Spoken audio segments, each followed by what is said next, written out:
और बिल्कुल पतला रहता उस समय में। लेकिन होता क्या है, जैसे ही वो छत्ते में लाकर छोड़ती है बिल्कुल पानी जैसा रहता है। कैसा रहता है?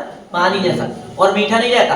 लेकिन वहां क्या होता है, वहां जो वर्कर है ना, वर्कर ही ला रहे हैं अभी पतला सा सेल, लेकिन वहां पर जो रहते ना सैनिक, रक्षा करने वाले, वो लगातार ऐसे पंखे हिलाते रहते हैं, ऐसा करके बिल्कुल पंखे चलाते रहते हैं। वहां पर वो ऐसा पंखे चलाते हैं, हवा लगाते हैं उसको।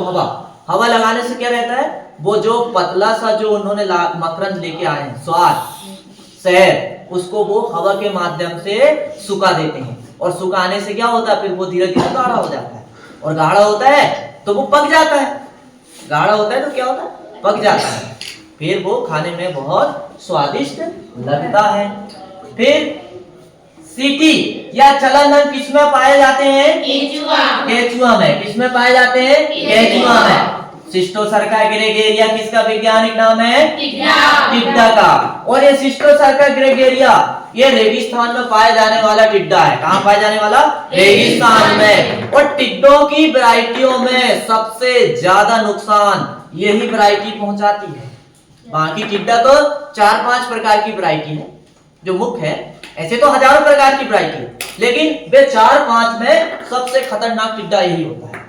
यदि ये कहीं भी लग जाए, किसी फसल में यदि महामारी का रूप धारण कर ले, तो उस फसल को ये रातों रात पूरा चट कर देते हैं, क्योंकि हजारों की संख्या में लगते हैं, थोड़ा बहुत नहीं लगते। अब एक दो यदि लग रहा है टिड्डा आपको फसल में दिख रहा, तो एक दो से नुकसान थोड़ी होता है। होता है कि एक दो से नुकसान नहीं, जब हजारों की संख्या में आ जाए, जब आपको एक पौधे में एक टिड्डा दिखाई देने लगे, एक पौधे में एक टिड्डा दिखाई देने लगे, तो आप समझ लेना कि इस कीट ने महामारी का रूप धारण कर लिया है।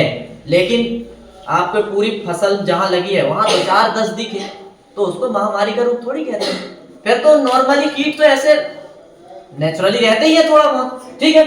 फिर इसके बाद में हम देखते हैं तीसरी हमारी सही जोड़ी है। तीसरी सही जोड़ी में हमारे सामने जो है पहला प्रश्न है, और पहला प्रश्न आपको क्या पूछ रहा है कि सिल्क मोथ का संबंध किससे है? Bombyx mori. किससे है? Bombyx mori. तो ये बॉम्बिक्स मोराई एक रेशम कीट है, और रेशम कीट का जो है, रेशम कीट को मोथ बोलते हैं। क्या बोलते हैं? मोथ बोलते हैं। क्या बोलते हैं? मोथ। तो बॉम्बिक्स मोराई का संबंध सिल्क मोथ से है। किसान का सच्चा मित्र कौन कहलाता है? केचुआ। कौन कहलाता है? केचुआ। कैटरपिलर लार्वा का संबंध किससे है? रेशम धागा से। किससे है? रेशम धागा से। और मधुमक्खी का संबंध किससे है? Apis indica. मधुमक्खी का वैज्ञानिक नाम क्या है? Apis indica. और कोलतार का घोल, कोलतार का घोल नियंत्रण के लिए उपयोग करते हैं। किसके नियंत्रण के लिए? दीमक। और ये कोलतार का उपयोग कहाँ करते हैं? जैसे घर में हो गया दीमक, चौखट में, दरवाजे में, या कहीं लकड़ी का जहां फर्नीचर रखा है, तब ये विधि अपनाई जाती कोलतार वाली। लेकिन यदि मानकर चलो आपकी गेहूं की फसल लगी है या कोई भी फसल लगी है, यदि दीमक हो रहा है, तो एक आती है कीटनाशक जिसे बोलते हैं कार्बेंडाजिम। क्या आती है? कार्बेंडाजिम या क्लोरोपाइरीफास। क्लोरोपाइरीफास। ये क्लोरोपाइरीफास जो है स्पेशली इंसेक्टिसाइड दीमक के लिए बनाई गई। इससे बहुत सॉलिड दीमक का नियंत्रण होता है।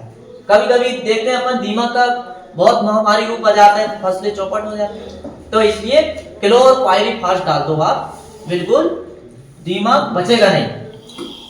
हो गया 10 मिनट। तो चलिए एक शब्द या एक वाक्य में हम उत्तर देखेंगे। अब क्या देखेंगे? एक शब्द या एक वाक्य में उत्तर। तो आपको बहुत इजीली समझ में आएगा। कोशिश मैं यही करूंगा कि आपको बहुत यही याद हो जाए, ठीक है। तो देखते हैं हम पहला प्रश्न हमारे सामने क्या है। एक शब्द या एक वाक्य में उत्तर में क्या है? लाख में कितने प्रतिशत रेजिन होता है? कितना? 68। ये हमसे अभी किसमें पूछा गया था ये प्रश्न?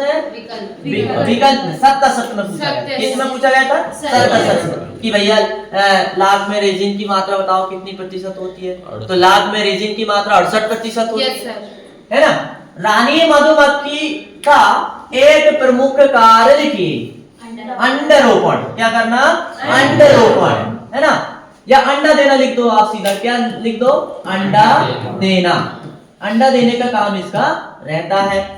सफेद चींटी किस कीट को कहते हैं? दीमक। दीमक को कहते हैं। सफेद चींटी जो है मोस्टली दीमक को ही कहते हैं। केंचुओं का वैज्ञानिक नाम क्या है?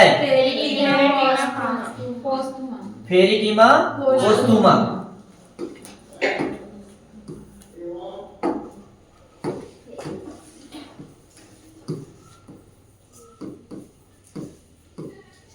फेरिटिमा पोस्थुमा, ऐसे ही है। हाँ, फेरिटिमा पोस्थुमा ये किसका वैज्ञानिक नाम है? केंचुए का। रेशम का भी वैज्ञानिक नाम क्या है? Bombyx mori.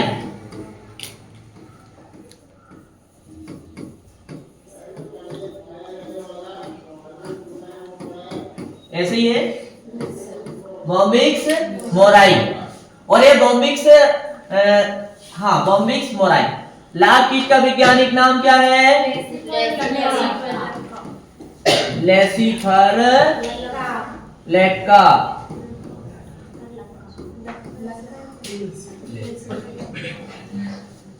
मात्रा नहीं है, ठीक, हटा देते हैं। ठीक, लेसिफर लक्का। किस राज्य में मधुमक्खी का पालन सबसे पहले हुआ? पालन कहां पर? बंगाल। बंगाल राज्य में जो है मधुमक्खी का पालन सबसे पहले प्रारंभ हुआ। कहां पर हुआ? बंगाल में। ठीक है। केंचुए में निषेचन कहां होता है? कोकुन में होता है। आप सीधा लिखो शरीर के बाहर कोकुन में। कहां पर होता है? शरीर के बाहर कोकुन में होता है। कहां पर होता है? कोकुन में। आप ऐसा याद रखिए, ठीक है। और किसान का सच्चा मित्र कौन कहलाता है? केंचुआ, है ना। किसान का सच्चा मित्र कहलाता है केंचुआ। फिर अगला प्रश्न क्या दिया है, थोड़ा ऊपर कर लेते हैं ना।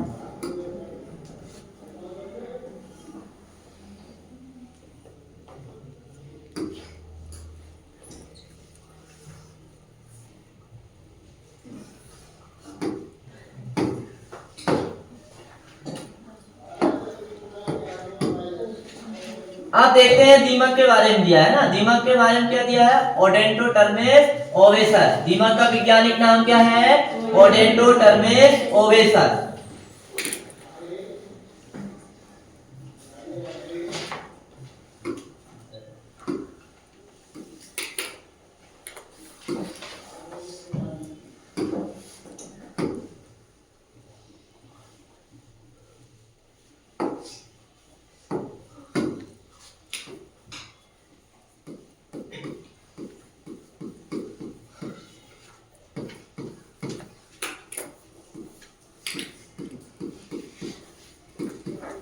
ओडेंटोटर्मेस ओवेसस।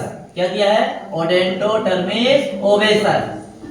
ऐसे कीट जो हानिकारक कीटों को नष्ट कर हमें लाभ पहुंचाते हैं क्या कहलाते हैं? एंटोमोफेगस कहलाते। क्या कहलाते हैं? एंटोमोफेगस कहलाते हैं। एंटोमोफेगस कहलाते हैं। कौन से कहलाते हैं? एंटोमोफेगस कहलाते हैं। कैटरपिलर लार्वा की लार ग्रंथियों से क्या बनता है? रेशम धागा। रेशम धागा। क्या बनता है? रेशम धागा।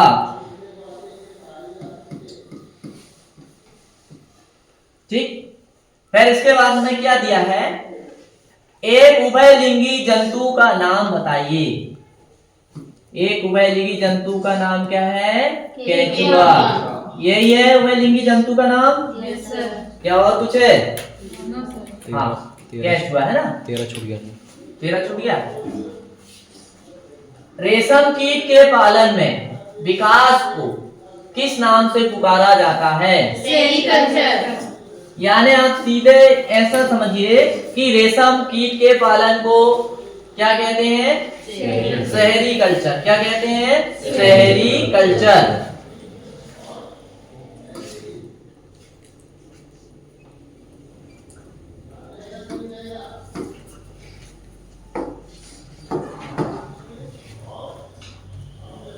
मधुमक्खियां ऊपर करेंगे अपन है ना, किस वृक्ष पर लाख कीट का जीवन चक्र पूरा होता है? पीपल पीपल, पीपल, बेर, ढाका, ढाक ढाक,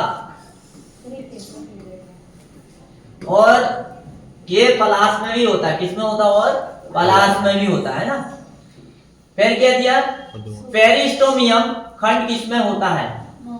पहले 16 रह गया ना। मधुमक्खियां प्रमुख रूप से किस पदार्थ का निर्माण करती है? मोम का करती है। किसका? मोम का। और मोम का ही क्या बनाती है? छत्ता बनाती है। मोम का क्या बनाती है? छत्ता, है ना। पेरिस्टोमियम खंड किसमें पाया जाता है? किसमें पाया जाता है? केंचुए में। केंचुए में ना। केंचुए में ये खंड पाया जाता है। भारत में प्रतिवर्ष कीटों से कितने प्रतिशत खाद्यान्न नष्ट हो जाता है? 9.3% नष्ट हो जाता है। मनुष्य के 2 मित्र कीटों के नाम लिखिए। पहला क्या है? केंचुआ। हाँ, केंचुआ भी तो है। नहीं है केंचुआ? चलो पहले मधुमक्खी लिख लेते हैं भाई। मधुमक्खी पहला लिख दिए क्या हमने? मधुमक्खी। और दूसरा हम लिख देते क्या? केंचुआ। ये दोनों क्या है? मनुष्य के लाभदायक कीट है। मधुमक्खी का वैज्ञानिक नाम क्या है? एपिस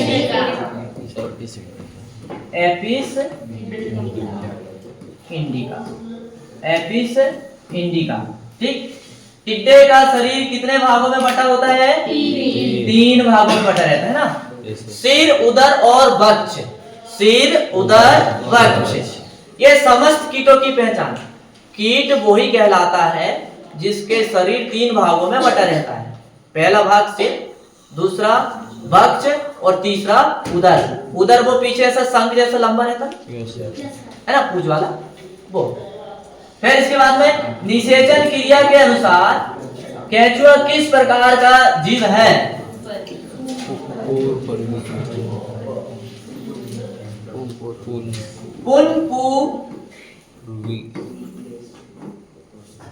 अरे इसको बोलते हैं प्रोटोएंड्रस। क्या कहलाता है? प्रोटोएंड्रस। प्रोटोएंड्रस क्या कहलाता है? ये प्रोटोएंड्रस। प्रोटोएंड्रस का मतलब ये होता है नर वाला भाग पहले परिपक्व होता है, मादा वाला भाग बाद में। ठीक।